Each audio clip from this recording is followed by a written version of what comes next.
So, we are live on YouTube, Alexander News Show, and on the podcast show, Alexander News Show, on Iheart Radio Podcast platforms and all other podcast platforms, Spotify, Stitcher. And this is the Alexander News Show. Thank you, everyone, for listening to my show and watching us live on the Alexander News Show channel. By the way, I have my glasses. Mr. Bovo, you got to forgive me.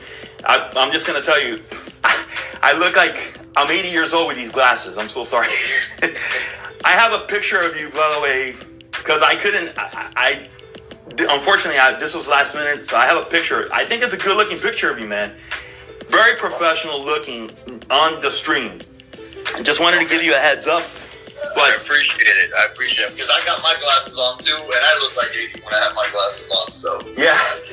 Well, no, but you're good. So, ladies and gentlemen, this is the Alexander News Show. You can follow the show, and you can follow anything about politics. And I'm going to be pushing. And by the way, let me introduce you. I have on the show Miami Dade County mayoral candidate, who I pray to God, and I will do everything in my power to elect.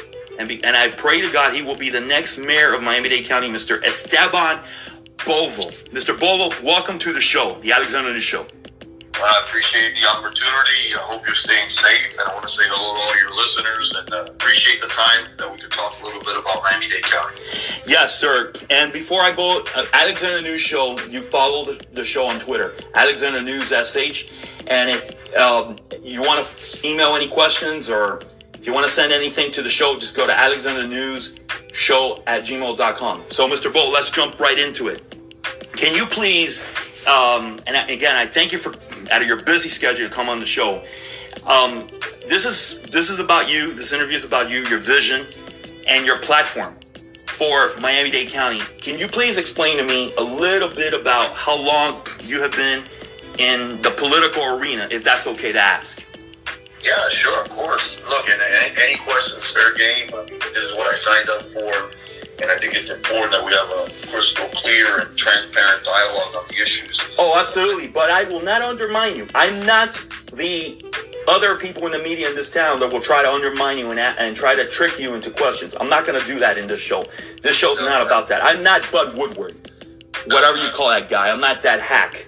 Excuse my French. Well, I appreciate it. And look, I've been serving my community now for about 20 years. I was first elected to the city council in Hialeah in 1999. Wow. Yep. And I've served not only the city council, I've served the state legislature for a couple of years, and I've been on the board of county commission now since I was elected in 2011 on the board of county commission, and I've had the pleasure of serving there as its chairman and twice as the chair of the transportation committee and finance committee. That is awesome. Mr. Bovo, by the way, I'm sorry, Steve. I already know not to call you Mr. Bovo. I have a few questions that I wanted to ask you, and I want to dive right into it. So, let's do it. The first question I wanted to ask you is, what would you do to bring unity to the entire community of Miami-Dade with all of the civil disturbances happening nationally, and I'll add also the COVID-19, as if you become, and Lord willing, you will become the next mayor of this county? Yeah, Alexander, we're going through probably the most interesting time, at least in the last 30 or 40 years of our nation. Not only has COVID-19 wreaked havoc on our economy, it has cost lives, it's really been a massive disruptor in the way we do things. And then add to that the issues of racism, of social issues in our community, and it really presents itself the perfect storm. How do we navigate, kind of collaborate? I will tell you this. I have found something very interesting, and I'm only going to speak about Miami-Dade County. Of course, absolutely. Yeah, I have found something very interesting. COVID-19 has also brought out the best in our community. I've seen people collaborating with each other, helping each other, working together. Yes.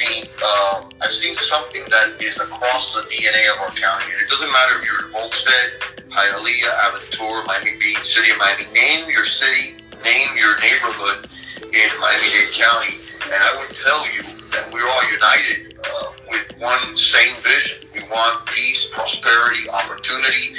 I think there's more to build on than people would give us credit for. In fact, it's probably those that try to divide our community. You know, black against white, man against woman, you know, Republican against Democrat.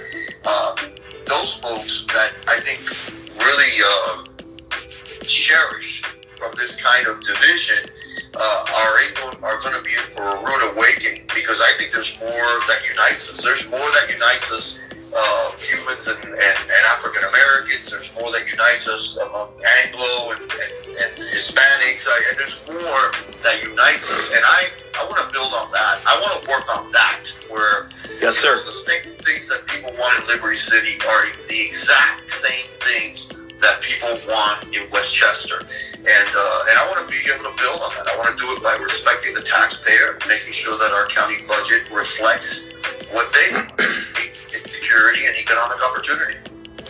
That's awesome. You know, one of the biggest things that I saw in this community, and I'm pretty sure it happened in other cities throughout the United States, the amount of food distribution drives that occurred in this entire community is amazing. That, I believe, I don't know if you would agree with me, would be a great example of the unity that this community has with everybody in this town, the food drives. And it's still going to this very day, Mr. Bovo, Steve. Yeah, and it's going to be going on probably through the month of October, if not beyond. But I'll tell you, it's not surprising. You know, we've seen it after catastrophes here. You know, I remember back after Hurricane Andrew and how much the community came together to help and support each other under the We Will Rebuild effort. I saw it after Hurricane Wilma. Saw it after Irma. You know, we have a tendency when situations go awry in our community that we all band together. We all help each other. Yes. And again, while there are forces out there that want to highlight the differences, I'm telling you, there's so much more that unites us, and people of common sense get it. They don't invest in all this strife and hate. And I think, you know, if we could work toward those ends, you're going to see that we're going to be able to move our community forward like we've always done. Our community has always moved forward, never backwards. And I'm proud to live in Miami-Dade County. I love the diversity. Me too. But we're not a divided community by any stretch of the imagination. I think that's important to understand. You know, we are diverse, but we're not divided. And I believe that you, as mayor, the next mayor of this county, will bring unity to this community. That's why I asked you this question. And my second question to you is, getting away from that now, is how would you clean up the poor areas of Miami-Dade? Mainly northwest Miami-Dade, of graffiti, abandoned buildings, illegal dumping. Doing this will help bring up the morale of the community and bring in business investments to the area. This is something, Steve, that is very dear to my heart. I care a lot about this because I want Miami-Dade to be the best county in the best city, metropolitan, everything in the entire United States. And I'm seeing that this is a big problem, especially in the northwest Miami-Dade area. And it concerns me because nothing has been done. I have addressed this issue with Audrey Edmondson and Mr. Monestein, and it's like they do not care. I wanted to know if there's anything you would do if you become the next mayor for this problem. Well, I think it starts with safety and security. You know, this conversation of defund the police, which my opponent initially embraced, and now she's trying to walk her way out of it, is crazy talk. I think if you provide safe and secure neighborhoods, you bring economic development. You get rid of that slum and blight. You get rid of the graffiti and the illegal dumping. That doesn't happen in communities where you have safety and security. And I think that's the first foundation that we need to build on. You know, I've talked extensively that I think as our county budget is crafted, and as mayor, I will have the ability then to craft the budget, is that I want to make safety and security priority. I want to dispel this conversation of defunding our police. On the contrary, I think the police and the fire department are the foundation of what we pay our taxes for. I agree. Absolutely. Right? Yeah. So if you bring that safety and security to a neighborhood, It doesn't matter the neighborhood. What you're going to bring in next is investment. People that have businesses will invest in neighborhoods where those businesses are going to be safe and they could do commerce. And then that brings jobs. That brings pride. And that'll get rid of the abandoned buildings. I agree with you on that. Absolutely. I mean, I think it's very fundamental. Go across the county and see the areas where you've seen investment, and you're going to see police presence that provides safety for those that are not only using these businesses, those that invest in these businesses, those that work in these businesses. And to me, that has a ripple effect where it brings so much more to a community. So it's a foundation. Any neighborhood across the country that you have seen a complete decay, it starts at the foundation of police services. And in my administration, we want to make an emphasis. We want to be safe and secure. We want to have law and order as the foundation, the building block, as you may, so that we could bring more and better economic diversity to our communities. And I feel very strongly, I think this is something that all of us want across the political spectrum in our communities. And I agree. Look, without police, Steve, there is no society. That's the bottom line. We need the police. Yes, there's a few bad apples here and there, but most police officers are good. And they're by the way, they're human beings, just like you and I. They're good people, and they are there to do a job, to protect and to serve, and to act as a, I'd say customer service rep. I would like to use this. Customer service rep for the government, for whatever entity there is, whether it's city. In this case, we're talking about the Miami-Dade Police Department. So I agree, and that's my biggest fear. If Ms. Cava becomes mayor, the question I just asked you, it'll actually be much worse. and that's my concern. And I wanted to follow up with question 3. What are some of the steps you can do to bring economic resources, prosperity to the poor areas, and yes, the urban areas of Miami-Dade? We all know about the created opportunity zones that I'm grateful for this. President Trump and U.S. Senator Tim Scott. What would you do if you become mayor in that aspect? Well, I think the economic zones, the opportunity zones are a foundation that we could definitely build upon. Now, we talked a little bit about it as far as safety and security. I think that's the first building block. Now, this incentivized effort to bring in capital into these areas. The one area, and I applaud Senator Tim Scott, not only on this, I also applaud him on the police reform bill that he was trying to. Yeah, I'm a big fan of his, by the way. Yeah, it didn't go anywhere in the House because they weren't interested in any kind of reform. They're just interested in politics at this point. But I will tell you, the economic opportunity zones is something that I have been talking to some of the business leaders in our community for a while. It is a great way for us to be able to invest. Now, the area that I want to be careful with when we talk about these investments is that we don't push people out of the neighborhood due to issues of affordability. So as long as we're working, and I had a great conversation recently with the HUD secretary and Dr. Carson, and I think are like-minded in working on these economic opportunity zones in a way that they also keep people in the neighborhoods. That means create affordability, workforce housing, create the entities that allow folks to take pride in ownership. It's interconnected. We just talked about cleaning up some of the areas with Sun and Blight. When people have home ownership, Alexander, there is a vested interest in keeping their communities clean, safe. Yeah, clean up graffiti, high, tall, ugly weed that's growing on the side of the roads. I totally agree with you.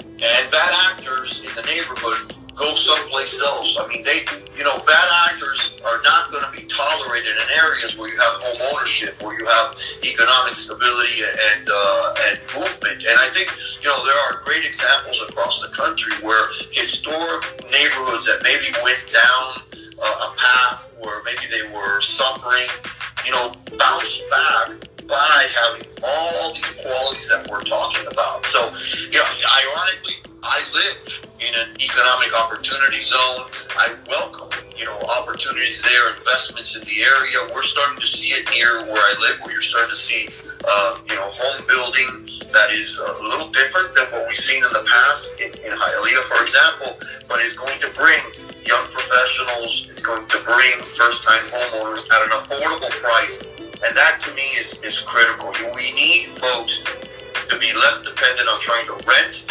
and more dependent on being able to buy their first home, that entree into our community. I think it's critical, and we just need to make sure it doesn't put people out of our traditional neighborhoods. Steve, I love that you said that. You're pushing for home ownership instead of renting. Nothing wrong with renting, but I love that you said that if you become the next mayor of this county, you will push for this, like big time. That is so awesome. Let me ask you I'll just throw this question at you. Is there any way to raise money in the community? I know it's very hard because we don't want to raise taxes with the property owners or businesses.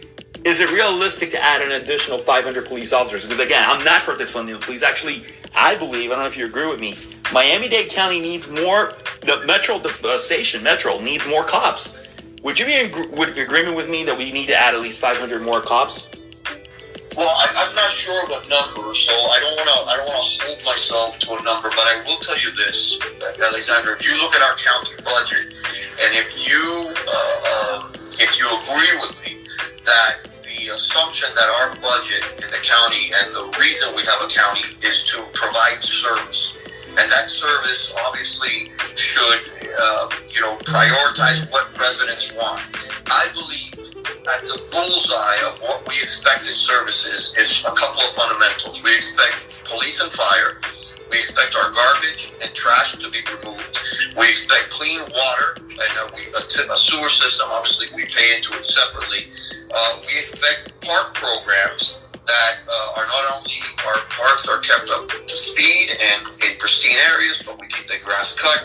If you agree with me that these are the areas that we need to most invest in, then I would tell you that if these are the priorities, and we should be investing in our priorities, and not so much, in my opinion, create an elastic situation where our budget is now funding other programs that are important, but better suited perhaps through the federal or the state government. So to answer your question, in my opinion, the more police we have on the street, the more secure we create our neighborhoods. And look, you're not going to always go crimeless, obviously. And if you commit a crime, the victim of that crime believes that crime is rampant. But if we could work in a way that we could create those economic opportunities, I think the statistics show your crime level goes down. It just goes down. That's just a reality. By the way, I do agree with you. I do agree with what you're saying. I totally agree. Absolutely. Look, in a perfect world, if it was up to me, I'd love to have 2 brand new district stations for Miami-Dade Police. I'd love to have at least another 500 officers and then have these little substations. I mean, that would be great. Unfortunately, that costs money. And absolutely, Let me ask you this, Steve. What would you do? What are some of the solutions if you become the next mayor of Miami-Dade County? And hopefully, and Lord willing, you will be. What would you do to fix the Miami-Dade County homeless problems, like improving homeless trust? And this is another issue that I hold very dear to my heart.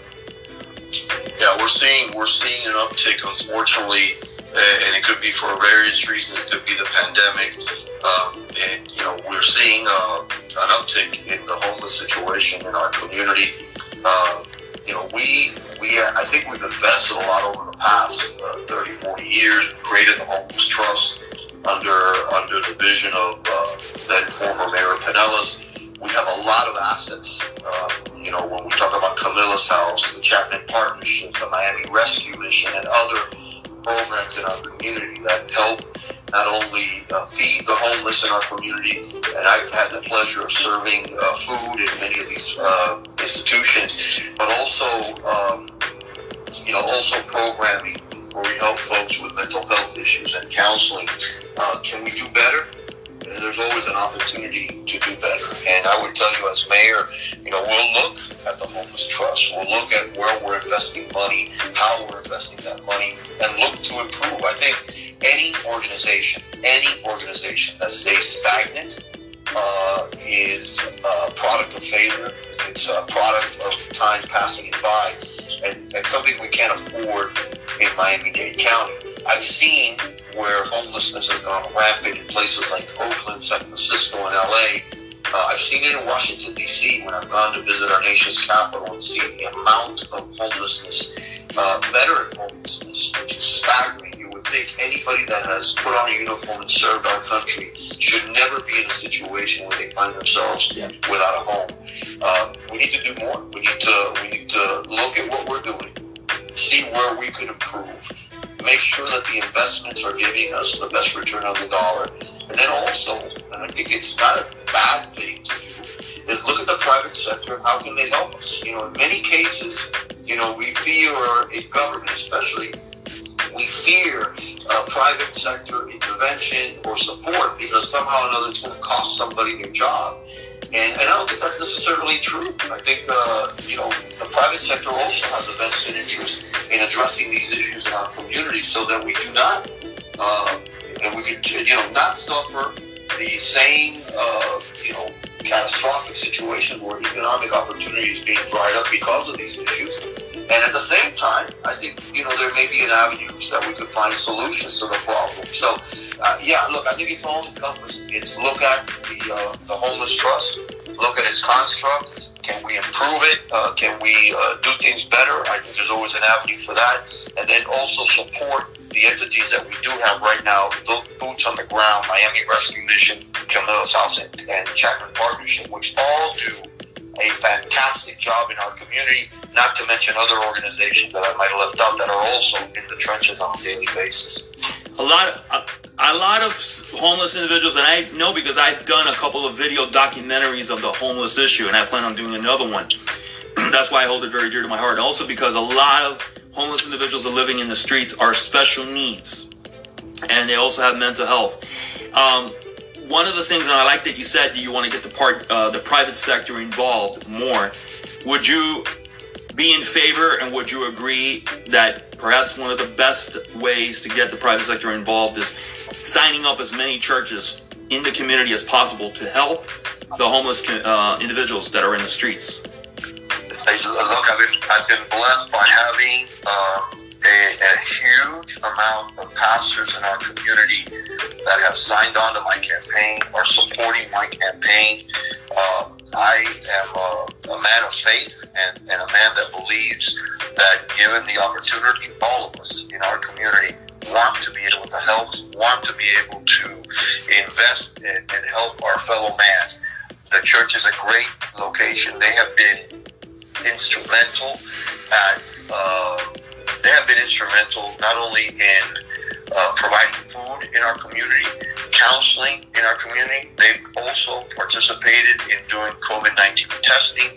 I mean, the many folks, Alexander, I'll tell you, are willing to go to their pastors first before they go to a government official with their issues. And I feel so strongly about this that we created under my ordinance. We created the Interfaith Advisory Committee, which is wow, awesome.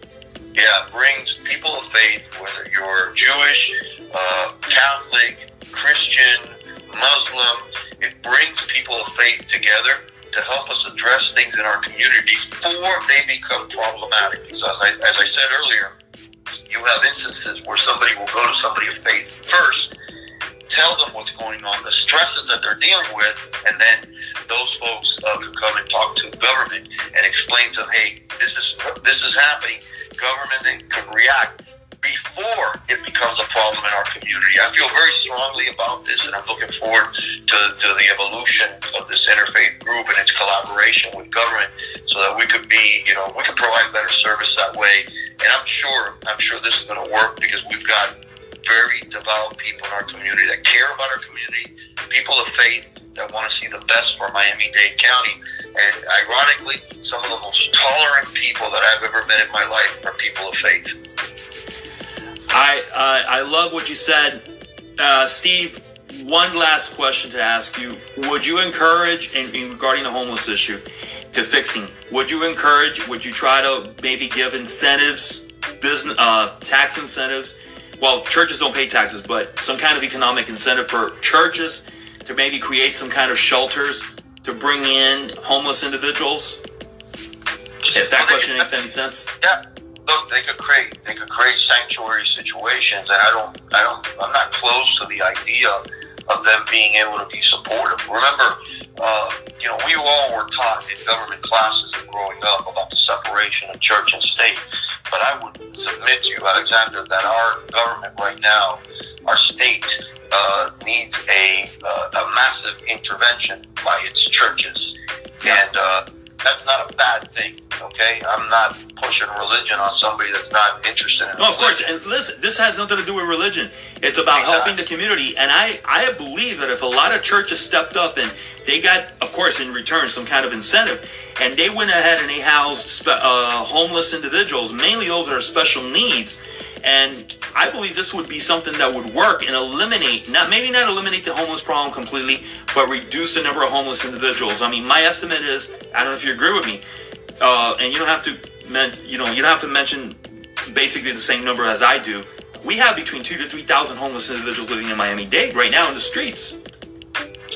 Yeah, well, I don't know the exact number. That's always a moving target. I mean, now that I've been working on the census in our community, we're more than aware, and we're trying to get an accurate count because I think it's really critically important, obviously, for the issues, for federal funding and what have you that we're going to have in our community. But I think it's something that you always want to keep your arms tightly around because you don't want to.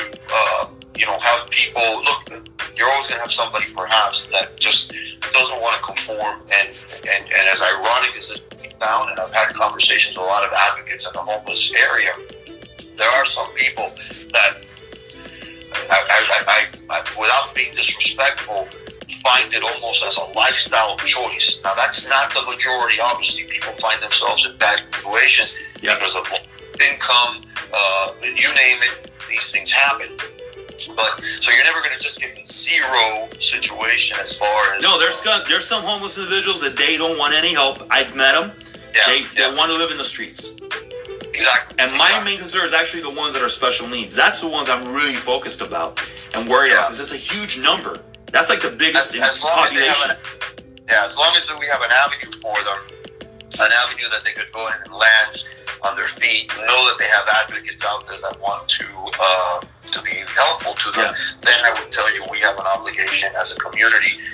And that's not a bad investment of our property taxes. On the contrary, I think in some areas, providing places for the homeless to be able to go and get treatment and get the support they need removes them from areas that could affect property values. I just was having a conversation yesterday with a group of individuals that live near the river, very high rent district in the river area because of the water, obviously, and the allure that having waterfront property, and yet they got a homeless situation. That affects their property value. That could be tantamount to somebody losing $15,000, $20,000 of value in their property if they have an area where homeless congregate, and then there could be some petty crimes going on in the area. So, look, I think if all of it goes back to what we started.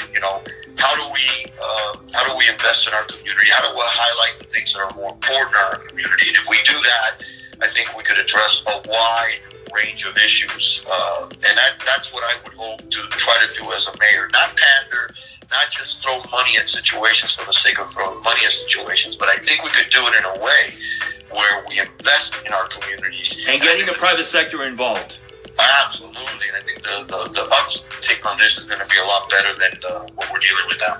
By the way, one quickly, I want to just mention, one of my, because I have a business on the side, I'm a therapist. I told you I'm a disability special needs therapist. One of my biggest customers is a group home. Group homes would be great if there's a way to open up more of them or expose the ones that are out in Miami-Dade County. There's a lot of group homes, assisted living facilities, that would be able to bring in the special needs homeless individuals that are out in the streets. That is another avenue. I don't know if you agree with me or not. And by the way, if you don't agree with me, it's perfectly fine. We don't have to agree on everything.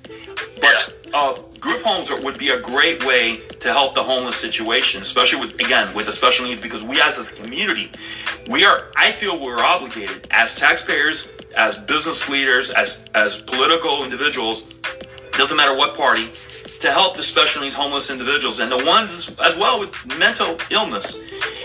What is your opinion about that? Well, look, I'm in an area in Hialeah where we have a lot of group homes, a lot of ALFs, and if the ones that are done right, are not intrusive and are perfectly fine in the neighborhoods. The ones that are done wrong, or it's just somebody just trying to get a quick buck off of each person. There's some of those. Those are the ones that we want to advocate against, because what they do is they create that situation of petty crime in the neighborhood. And I've seen it. I've seen both instances in the city of Hialeah. Yeah. One's done right, one's done wrong.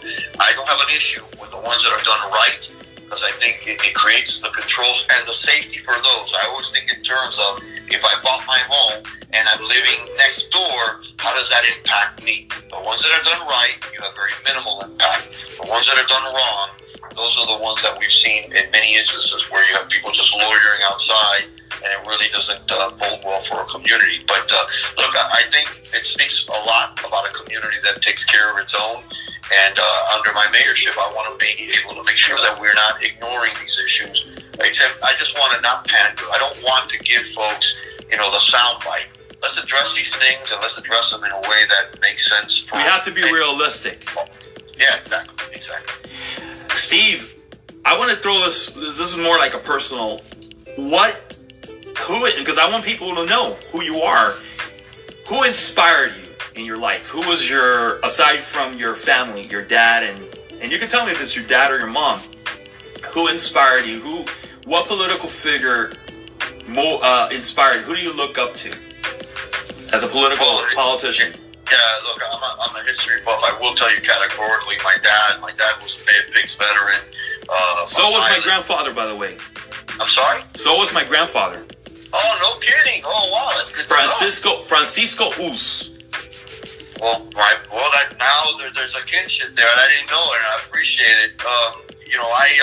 My dad was a Bay of Pigs veteran, and his willingness to fight for his country, inspired me. He's been a role model for me for a long time in my life, and thank God I still have him alive, although he's not doing well. And my mother, obviously, very influential. Prayers for him.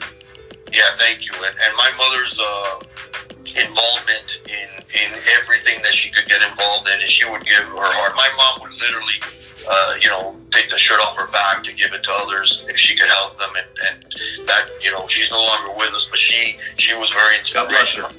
But thank you to me, all to my brothers and sisters. But I will tell you, over the course of history, there has been folks that have influenced my life in different ways. History, as I said, I admire the tenacity of the Winston Churchill, who, against all odds, stood firmly against, Nazi Germany, and that, to me, was somebody that I, respected greatly. A figure like Ronald Reagan, who, was somebody who just spoke so vilified by the media back then, because I remember he was the first president that I voted for, and yet when he passed away, even liberal media had to acknowledge the greatness that was Ronald Reagan as a president, and his tenacity on issues in our community. And ironically, this may surprise you. I find a lot of inspiration in former President Barack Obama. Wow. Okay. I feel that while I did not agree with him on many, many policy issues, I did admire his ability to communicate, with a younger generation, and I think kind of be a bridge, so to speak. And like I said, I don't agree with a lot of the personal policies or his political agenda, but as a man, I did have a respect for him. So it's ironic, but in life you go through periods where there are people that are influencers and people that kind of help move, the dial on how you see things. Margaret Thatcher, growing up, Prime Minister of England. Oh my goodness, what a powerful figure she was against terrorism, the IRA back then. She had to make difficult decisions as she went through, and like that. People pop up sometimes, and you admire the tenacity, the moments. You understand decisions that were being made. Sometimes people you don't agree with, but you get a better understanding, and you still respect them, no matter what. Yeah. You don't have to agree with them, but you could respect people for certain decisions and their journey in life and how that impacts them. And sometimes trying to get an understanding of walking in somebody else's shoes gets you a better understanding of how you can deal with problems from different angles. But it always starts at home. My mom and my dad, they were heroes to me, still are to a certain extent. I still, everything I do, I always think in terms of will my parents be happy? Will they be proud of what I'm doing? Did I make my family proud? And that's a fantastic motivator as far as I'm concerned. Well, I see that you're a very good, awesome product of your parents. Thank you. And I'm going to make sure that everybody knows that you admire Mr. Barack Obama, even though you don't agree with him on a lot of issues. Because, unfortunately, here in Miami, Florida, and you don't have to comment on this, it's okay. That is not on you. This is on me. The left-wing media in this town are all going to try and do hit jobs on you. And unfortunately, that's just the way it is. That's why I'm so happy and glad that you came on my show, Steve. And I believe that if you become mayor of Miami-Dade County, you're going to dialogue even with your political rivals and even your rivals in the private sector. Would you agree? You will definitely dialogue with them. Oh, look, I think I aspire to be mayor for everybody, not just for a segment of the population. I want to represent every single person in this community, whether you're Democrat, Independent, or Republican. The aspiration of being mayor is just to make sure that our tax dollars are being spent the wisest way. There's no political ideology to that. The money you pay as a homeowner is not measured in blue or red. It's measured in green. And as your mayor, I want to make sure that investment that you make in the services that you want are being done, A, in a transparent way, B, in an efficient way, and finally, C, in a way that maximizes the dollars that you're investing. That's what I want to work on as mayor. I'm aware of issues related to housing, transportation, environmental issues. We will work in all those spaces. We will not shy away from any area that we need to work in. And we believe that there's approaches to everything. That's not just throwing dollars at it. That's not just, trying to pander to an audience that wants that. And that's the pledge that we have moving forward as mayor. Steve, I want to say I love all your answers. I'm going down on this show. I don't agree with a lot of your with some of your political stances, but my God, I got to know you more, and you have some really awesome ideas for our county. And I appreciate it. We got to get on to another thing now, but I'm going to hook you up. Yes. With the folks of our campaign, so maybe we could do this again in the future.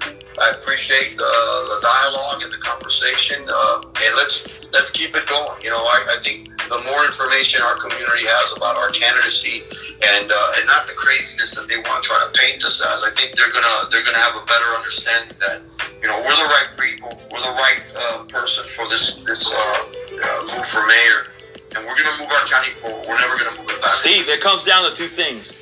If you vote for Mrs. Cava, it's death. That means there will be less police, more lawlessness. If you vote for life, you're gonna vote for Mr. Steve Bovo. Okay, and there will be the same amount of cops or more cops, and there will be law and order. And I will do everything in my power to get you elected to become the next mayor of Miami-Dade County. Steve Bovo, Miami-Dade mayoral candidate, thank you for coming on the show. I appreciate it very much, sir. Thank you, Alexander, for the opportunity. Again, thank you for all of your listeners. This election starts literally in about a week, September 24th. Mail-in ballots start going out. People need to pay attention. Pay attention to your local government. I understand that the circus is coming to town with the federal races, and obviously they'll eat up a lot. Oh, by the way, I'm sorry. Is there any place where they can, where residents can, or people, anybody can donate to your campaign? Can you please mention that info really quick before you go? Absolutely. Go to stevebovo.com. You'll not only get information about our candidacy and the work that we're doing, but you'll also be able to donate there. You could also send emails. If you want to put together a group of residents for me to go and visit and talk to, we're open to all that. Wow. We want to get this dialogue going all over our community. We only got 49 days to go, so we got to get on our giddy up. And the most important election in Miami-Dade County history, in my opinion, mayoral election. I believe that is the case, yes. Steve, I thank you a million. I thank you for being on the show. And by the way, ladies and gentlemen, this is the Alexander News Show. You can find this show on most podcast platforms, on Iheart Radio Podcasts, that's the main one, but also Stitcher, Spotify, iTunes, which is also Apple. And by the way, this show will start being live on YouTube.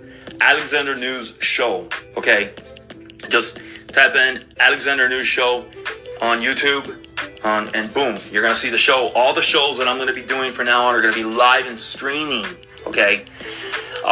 You just saw the interview. I got to know Mr. Steve Bovo, and he's pretty nice. He's a pretty nice gentleman, and I'm going to do whatever I got to do to get Mr. Steve Bovo elected, because it comes down, like I just mentioned this to him in the closing of the interview, to two things. It's either life or death. If you vote for Mrs. Cava, you're going to vote for death. Okay, you're voting for death because there's not going to be any law and order. And if you vote for life, you're voting for Mr. Steve Bovo. And look, I told him in an interview, because you see, I am not a water boy, and I don't carry the towels for anyone. I told him straight up, look, I don't agree with you on some of your political platforms, but that's okay. This is not about that right now. It's about getting you elected. And he actually has some really good ideas. Like, he believes that police and the fire departments in the communities, especially the urban areas, is the base to bringing back businesses and revitalizing the areas. Like, if you get the private sector involved, and I've been saying this for a long time, if you bring private investment, businesses that want to invest, and the opportunity zones that Senator Tim Scott created, that President Trump signed into law, the opportunity zones is the base, plus anything else that Mr. Steve Bovo, if he becomes the next mayor, can add to the equation. And bringing private enterprise into the poor black areas of the community is the key to making the communities look better, bringing the morale back.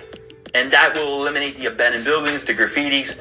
Of course, I did not ask him about the code enforcement, of the fact that they have to do a much better job. But you know what? That's, at this point, is not important. Do I believe that he might be able to make code enforcement better? Maybe overhaul the code enforcement department? I don't know. Maybe he will. But I can tell you one thing. Ileana Cava, the one that if you vote for is you're voting for death. Guess what? She's not going to do anything. She'll do squat. Okay? With Steve Bovo, there is a possibility that there will be economic prosperity for the black community. Okay? So I just want to mention that. Okay? He's not going to give me 100% of what I want. He's not going to give any of you that vote for Mr. Steve Bovo, and any of you voters out there that go ahead, and I urge you, and I definitely hope, pray to God that you vote for Steve Bovo. You're not going to get 100% of what you want. No politician, no administrator of any business or owner, anyone, boss, will give you 100% of what you want. Not even 50%. If Steve Bovo can give me 10% of what I want, I come out winning. Now, I asked him about the homeless trust problem, and he agrees. We need to get more churches involved to help the homeless population that's here in Miami-Dade County, mainly the special needs. And he's in favor, from what you heard him, he's in favor. He's open to the idea of getting churches involved, a lot of churches. You heard about the commission that he created for his campaign with the churches. He's got a lot of pastors supporting him, and I can confirm that is true. But as well as getting group homes, provided that they're good and they're running good. You see, we agree on this. A lot of group homes can step up, and even new ones can be created, provided they run a good operation and help these special needs homeless individuals, and maybe some of the ones with mental illness in the community. And that may not eliminate the homeless problem, but it will bring down the amount of homeless individuals that are living in the community. We as a community owe it to the special needs homeless individuals that are living right now in Miami-Dade County to help them.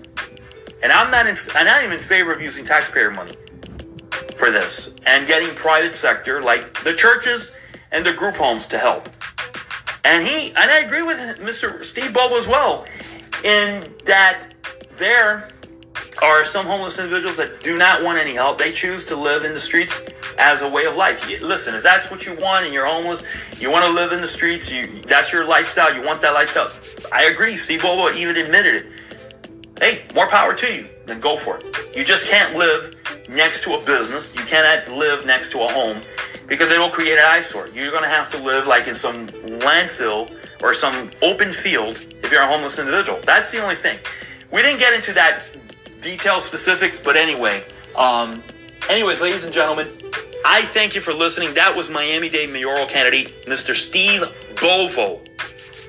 And you heard him here on the Alexander News Show. And I thank you for listening. Again, tune in. If you want to send an email to the show, alexandernewsshow@gmail.com. Okay. Basically, any questions or anything. And if you're lucky enough, I will put it out on the show or on the live stream. We're going to be doing live streaming now on YouTube. Alexander News Show on the YouTube channel. And you can catch the interview live. It'll be recorded already on Alexander News Show on YouTube. And follow the show, anything about politics or myself or anything, on Twitter, Alexander News SH. Okay, Alexander News SH. Actually, let me make sure that I'm saying it correctly, because Alexander News SH, that's correct. Ladies and gentlemen, thank you for listening to the Alexander News Show for September 15, 2020.